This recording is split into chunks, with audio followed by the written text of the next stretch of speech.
¿Qué tal amigas? ¿Qué tal amigos? Qué gusto saludarles nuevamente aquí en Análisis con su servidor Eduardo Andrade en el canal que tiene el mejor auditorio de YouTube.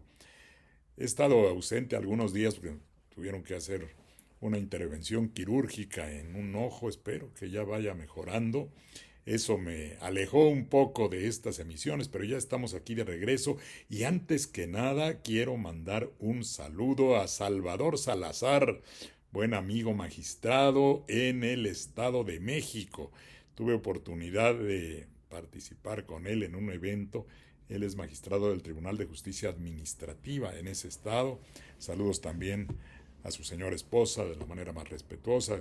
Tuvimos oportunidad de convivir en un evento y me dio mucho gusto saber que sigue estas emisiones. Así es que, como todo el auditorio que me hace el favor de estar al pendiente, de mandarme algunos mensajes, la gran mayoría de ellos muy alentadores, muy amables, particularmente en relación con un artículo que escribí esta semana, apareció el martes en el Universal, como todos los martes escribo en el prestigiado diario El Universal, y esta vez escribí sobre la gentrificación.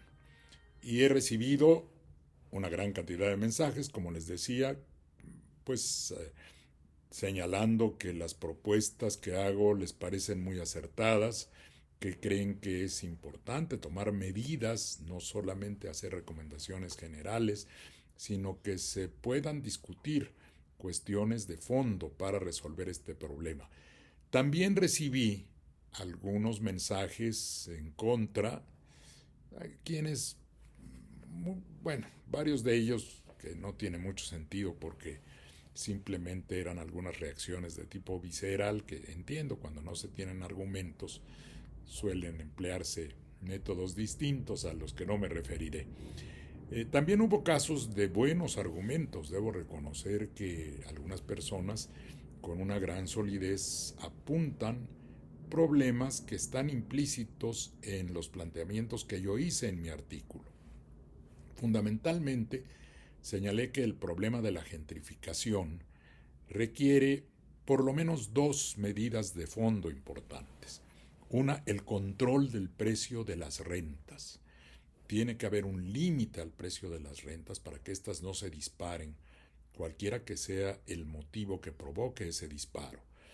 Muchas veces, y en este caso en las colonias como Roma y Condesa de la Ciudad de México, es la llegada de una gran cantidad de extranjeros que tienen mayor poder adquisitivo y como pueden pagar más por los departamentos, por las casas que renten, entonces el mercado sube. ¿Por qué? Porque hay una mayor demanda y entonces el oferente que ofrece, yo prefiero decir oferente, todavía no me acabo de adaptar a eso de ofertante. El oferente es la manera correcta de decirlo originalmente. Bueno, el que tiene una casa, un departamento para rentar, quiere cobrar más. Eso es parte de la ley de la oferta y la demanda. Sí, pero todo debe tener un límite. Una cosa es que el mercado genere condiciones para que una de las partes en ese mercado, el comprador o el vendedor, pueda aprovechar la circunstancia para obtener un lucro. Si ese lucro se vuelve exagerado, indebido, si provoca otros problemas, debe ser controlado. Yo no tengo nada contra el mercado, ni soy un comunista, pero pienso que todas las soluciones implican un justo medio. Encontrar cómo, si hay un problema, este debe atenderse y resolverse de la mejor manera y produciendo un equilibrio entre quienes participan.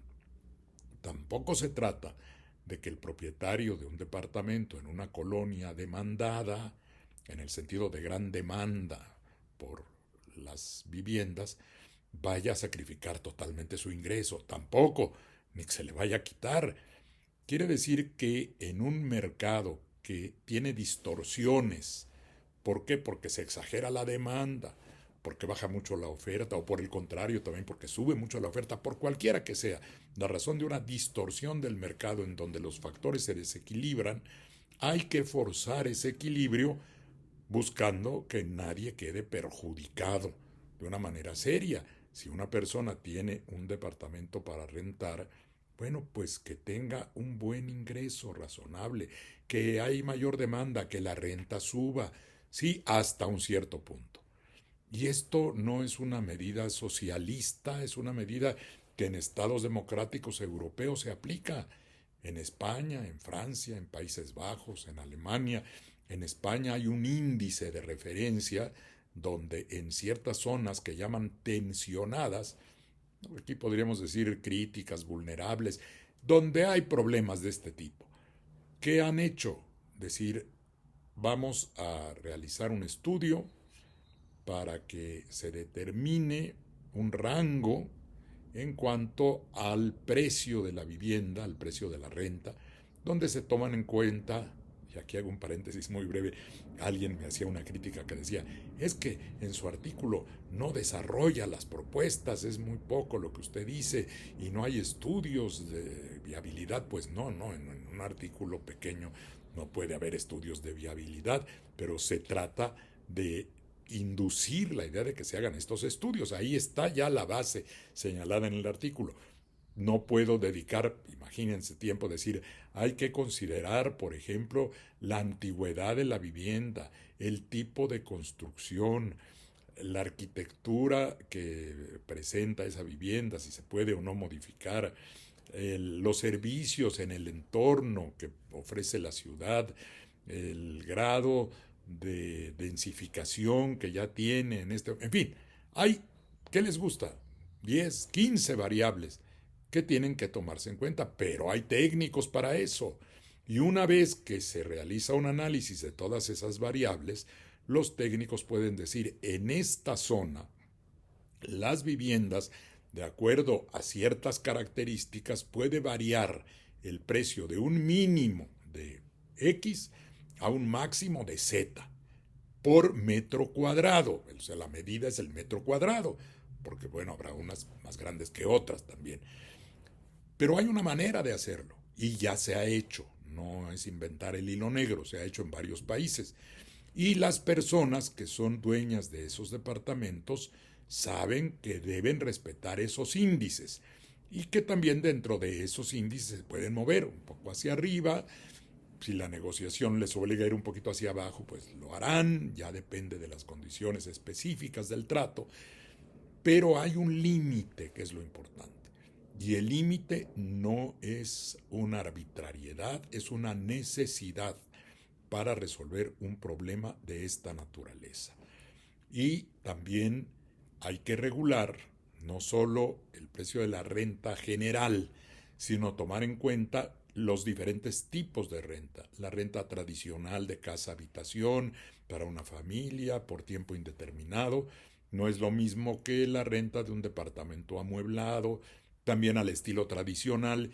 Y otro esquema muy distinto es el del Airbnb o de las plataformas digitales, que en realidad son negocios turísticos.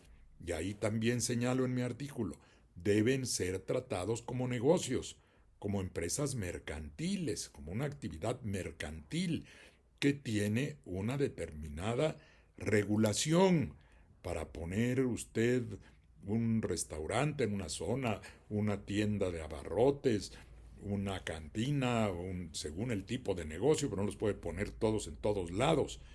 Hay regulaciones urbanas. También así puede haber una regulación sobre esa actividad mercantil que es la renta temporal a través de plataformas digitales. Y otras variantes más se toman en cuenta. Por ejemplo, España, Francia creo que también lo hace, tiene regímenes distintos para los arrendadores. Quienes disponen de 5 o más viviendas para rentar tienen un trato que es diferente a quien solo tiene un departamento además de su vivienda, una persona que ha quedado sola, que ya es mayor, que vive de una renta de un departamentito que le quedó ahí como un patrimonio. Bueno, ese no es un industrial de la vivienda, es una persona que debe tener un trato distinto. Y todo eso se puede regular. Es decir, el que tiene muchas viviendas y es su negocio para rentar, bueno, pues que pague más impuestos, que tenga una regulación todavía un poco más rígida. A la inversa, alguien que está en condiciones de mayor vulnerabilidad puede plantearse un régimen más favorable. Todo se puede hacer si se tienen ganas, si se tiene imaginación y si se tiene decisión y firmeza para llevar adelante las decisiones. Yo no digo que lo que propongo sea ausente o esté ausente de cualquier tipo de crítica o de vulnerabilidad en cuanto a los argumentos. Por supuesto, no hay ninguna propuesta perfecta, pero déjenme ver, por ejemplo, Adolfo Prieto es uno de esos casos en donde la crítica, por lo menos es el nombre que aparece aquí en X, y me da una respuesta muy inteligente, bien planteada, bien pensada y crítica. Él dice, bueno, que el artículo sí parte de una preocupación legítima. Bueno, eso me parece que ya es un primer inicio. Cuando hay un debate o un intercambio de puntos de vista, aunque sea de manera subsecuente o secuencial, no inmediata, como es esto que estoy haciendo ahora con este mensaje que me envió Adolfo Prieto, lo primero es encontrar un punto común, en que sí estamos de acuerdo. Bueno, estamos de acuerdo en que hay un problema, en que es una preocupación legítima regular las plataformas como Airbnb y frenar el alza de rentas y el fenómeno que se llama gentrificación. Aquí déjenme comentar algo más. ¿La gentrificación qué es finalmente? Es el desplazamiento de una población, de una determinada comunidad, por factores externos, principalmente la llegada de otros habitantes, de otros residentes con mayor poder económico, que elevan los precios en la zona y cambian la manera o el comportamiento general de las costumbres de esa comunidad y les afectan económicamente porque empieza a haber una demanda excesiva de esas viviendas y el propósito es entonces de los propietarios de sacar a quienes están pagando una renta menor a la que les están ofreciendo.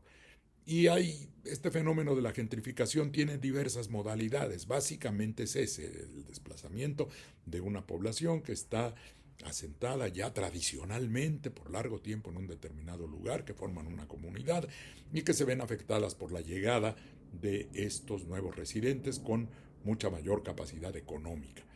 Y eso se junta en muchos casos también con desarrollos inmobiliarios pretendidamente más modernos, en espacios que queden en las comunidades a las que va penetrando este nuevo fenómeno económico y que cambia su manera tradicional de vivir.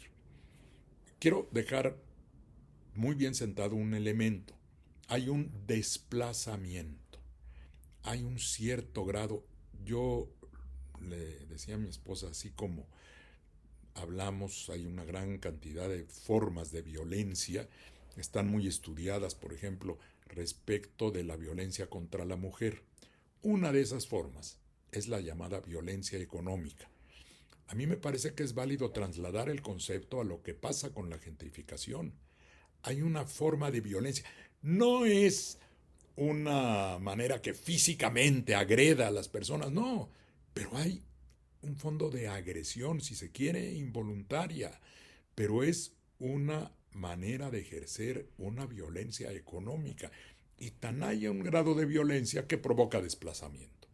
Los desplazamientos provienen generalmente de este tipo de violencias de distinta índole, puede ser económica, a veces es física, real, las guerras, en fin, pero el hecho de que la gente se tenga que desplazar porque ya no puede mantenerse en el lugar donde estaba es un fenómeno que requiere atención y que implica un grado de agresión, digamos, en términos muy genéricos, amplios, entendido como se entienden los distintos tipos de violencia que se pueden ejercer y que debe ser atendido porque es un problema social serio. Entonces tenemos el problema, eso no se puede negar. Ya hay manifestaciones delicadas que están propiciadas por ese problema, lo que pasó hace algunos días en las colonias, en la Condesa, por ahí. Bueno, ¿cuáles son los argumentos en contra que hay que rebatir? Dice que mi propuesta es alarmante. Limitar el número de extranjeros por colonia, una idea que disfraza exclusión como política pública. A ver, sí, entiendo por qué se alarman. Yo lo digo en mi artículo. Si no desconozco que este es un problema delicado, digo que se trata de una propuesta polémica, porque lo es, porque hay un conjunto de derechos humanos que empiezan a chocar entre sí. No se pueden satisfacer todos a la vez. Eso es algo utópico. Tenemos que combinar la manera de satisfacer los derechos humanos de la mejor manera y no podemos, y además lo dice la teoría también de los derechos humanos, no podemos sacrificar unos para alcanzar los otros, tenemos que combinarlos. ¿Por qué ha de ser grave limitar el número de extranjeros por colonia? Necesitamos que haya un equilibrio. Podemos dejar que ese fenómeno económico que permite a personas de otras naciones trasladarse a aprovechar las ventajas, vaya que tenemos ventajas en nuestro país, por algo vienen. ¿Quiénes vienen? Unos que ya se han retirado, que tienen ingresos en dólares, que les rinden más en nuestro país. Nuestro país y nuestra ciudad, muchas partes del país y la Ciudad de México, no solo son más bonitos, más agradables, más vivibles, permítanme usar ese término. Por supuesto, el mejor clima. ¿Qué clima? Este es un paraíso climático, la Ciudad de México. Y muchas razones más. Facilidades económicas, buenos servicios. Tenemos buenos servicios. Yo he oído quejas de muchos lugares en el mundo donde hay cantidad de deficiencias en servicios, pero bueno, no tocaremos eso. Hay muchas ventajas que les ofrece nuestro país. Con motivo de esas ventajas, debemos dejar, por ejemplo, que una colonia entera, habitada por mexicanos tradicionalmente durante mucho tiempo, haga o se deje de habitar por nuestros connacionales, porque los extranjeros pagan más por esas viviendas, entonces, ¿qué hacemos? Que se desplacen los mexicanos, que se vayan a ver dónde encuentran otras viviendas, que rompan su estilo de vida, que a lo mejor tienen raíces de 2 o 3 generaciones, que han vivido en la misma colonia, que conocen a las mismas personas, que tienen una comunidad de vida que también es un valor. Hasta podríamos decir también, hay por ahí estas ideas del derecho humano a la ciudad. A mí no me acaban de convencer totalmente, pero podemos usarla. Es su ciudad, es su barrio, es su colonia, es su tienda de la esquina, es la tintorería donde conocen al tintorero, en fin, iba yo a decir la zapatería donde lleva uno a reparar los zapatos, ya no. Habrá lugares donde sí, ¿no? Ahí la Condesa, no sé, pero también hay muchos lugares, hay oficios que se han mantenido en distintos lugares, el sastre de la colonia, en fin. Y cada colonia tiene su ambiente, su estilo de vida. Debemos sacrificar eso porque el progreso implica que lleguen muchos extranjeros. Yo no tengo nada contra los extranjeros, por ahí alguien me dijo xenófobo, no, por Dios, al revés, estamos perdiendo la hospitalidad, estamos perdiendo la amabilidad con el extranjero que nos ha caracterizado siempre. Nosotros somos hospitalarios, somos amables, somos colaboradores, somos buena gente, pues, los mexicanos, y lo hemos sido con los extranjeros siempre, los hemos acogido aquí cuantas veces ha sido necesario y estamos orgullosos de ellos, y han aportado mucho los españoles que llegaron de la persecución en España, los perseguidos de Chile, de Argentina, desplazados por otros motivos, llegaron aquí. Pero déjenme decirles algo así que puede sonar feo, pero no por ayudar a quien venga desplazado de otro lado, nos vamos a desplazar nosotros, perdónenme. No es un nacionalismo exagerado, no señor, es también la defensa esencial de lo nuestro. Porque una cosa es ser buena gente y otra cosa es que nos tomen el pelo, ¿no? O abusen. Pero no vienen a abusar de nosotros, tampoco quiero decir que vengan con ese propósito, pero el fenómeno económico se transforma en una forma de abuso, de uso excesivo, eso es el abuso, usar más allá de lo que debe ser la tónica aplicable a la convivencia. Queremos convivir con ellos, sí, pero no queremos que nos desplacen. Queremos convivir. Y vivir y convivir es vivir juntos. Y para vivir juntos podemos establecer reglas. No se trata de expulsarlos, no se trata de no quererlos. Se trata de que haya un orden en la convivencia. Y eso se puede hacer solamente si hay reglas claras. Y uno puede poner una regla de decir, en esta colonia podemos admitir una densidad de personas extranjeras hasta aquí. Eso en esta colonia. Hay otras. Vamos regulando distintas colonias. Hay un concepto en Alemania que le llaman dispersión geográfica. Dispersemos, los queremos, los acogemos, nos da gusto que vengan, sí, pero mantengamos un orden urbano. Los asentamientos humanos requieren una ordenación. El desorden urbano genera problemas muy graves. Hay desorden, por ejemplo, de expansiones excesivas, de que nos acabamos hasta los cerros. Eso está mal. Entonces, la ordenación urbana implica que la gente quede ubicada en lugares donde pueda llevar una vida razonable. Y para eso se necesita, para el fenómeno de la gentrificación, si no se toma la medida de lograr un equilibrio de la presencia de los extranjeros, luego vamos a tener un problema más grave. Ya lo acabamos de ver en estas colonias. Queremos enfrentamientos, queremos roces, queremos que en lugar de que lleguen aquí con gusto y sean bienvenidos, acaben dejando de venir o nos provoquen un problema o se nos provoque, no es porque lo provoquen ellos, se nos provoque un problema de carácter internacional. No queremos eso. Entonces, ordenemos las cosas. Y la medida sí, pues sí puede alarmar un poco, claro que alarma.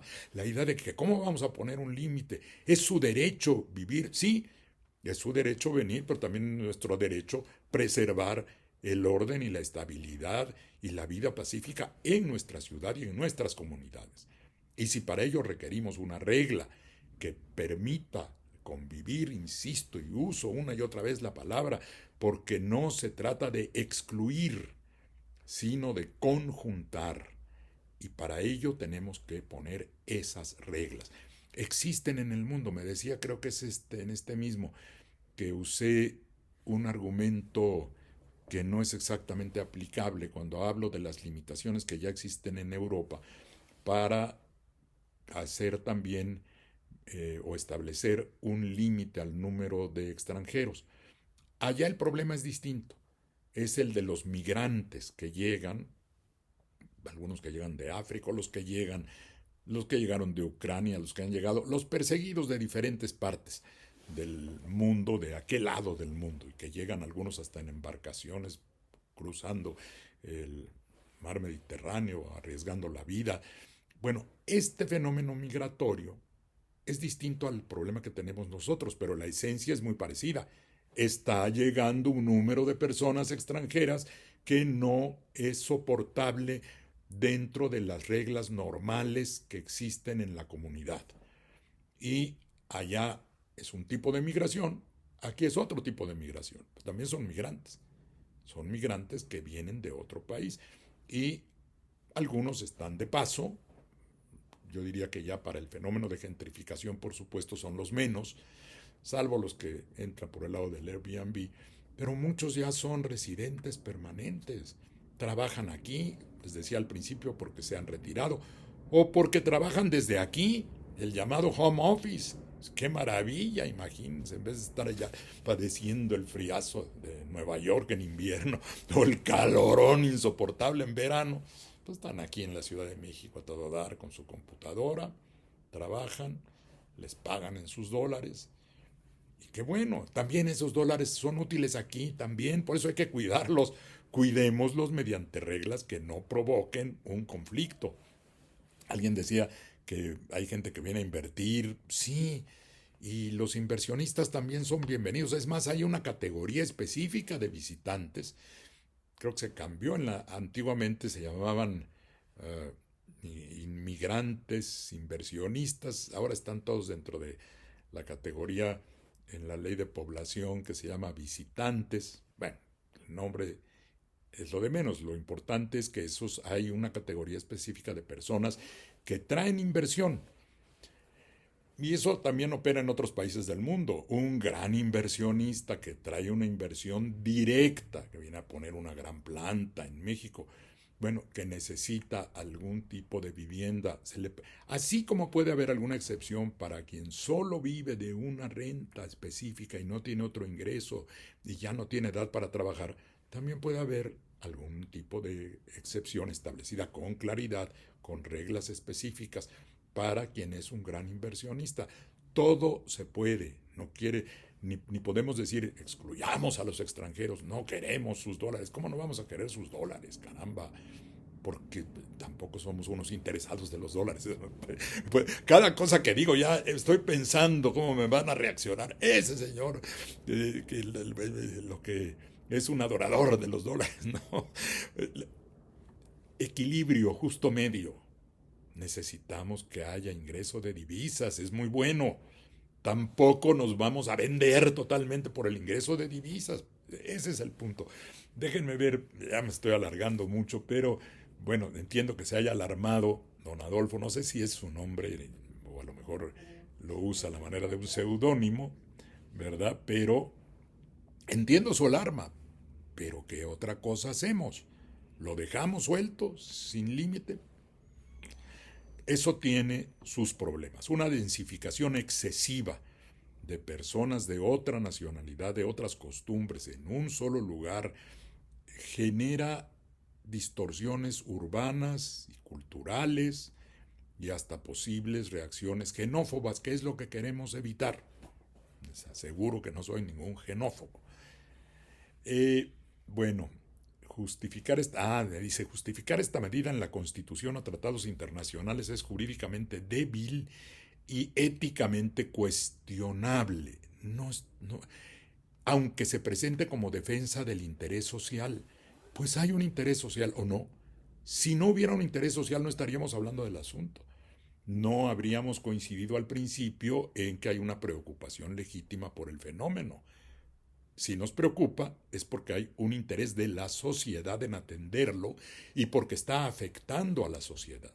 Entonces, creo que ahí podríamos convenir que no es un pretexto, es una razón, es un argumento importante, la existencia de un interés social. Y el interés social, el interés de la sociedad, es superior siempre, y así debe serlo, al interés individual. El interés de un propietario de vivienda es muy respetable, pero no puede estar por encima del interés general de la sociedad. Ese interés general es el que permite establecer reglas que tampoco pueden llevar al abuso de despojar de la propiedad o de decirle no vas a poder cobrar, vas a cobrar algo abajo de la inflación. Pues no, tampoco, porque eso ya es un abuso contra el propietario. Entonces, tenemos que tener presente pues que efectivamente el problema existe y que el derecho, la Constitución, ¿en qué nos vamos a basar si no es en la Constitución? Porque ha de ser éticamente reprochable acudir a la Constitución, a los tratados internacionales que siempre están por abajo de la Constitución, pero que son útiles como instrumentos para esta finalidad. ¿Por qué eso ha de ser contrario a la ética? Estamos recurriendo a las normas que pueden servir para esta regulación. La Convención Americana sobre Derechos Humanos es muy clara, establece en uno de sus artículos la libertad de tránsito y de establecimiento domiciliario, de residencia, y luego pone una salvedad. Estas libertades pueden restringirse en determinadas zonas por motivos de interés social. Y aquí hay uno de ellos. Y esa base genérica en un tratado internacional tiene un contenido ético también. Y el contenido ético está en preservar el interés de la sociedad.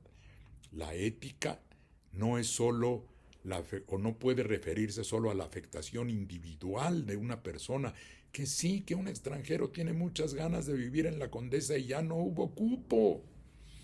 Pues también puedo tener muchas ganas de ir a ver la final del mundial y no hay cupo, o sea, hay cupos en la vida.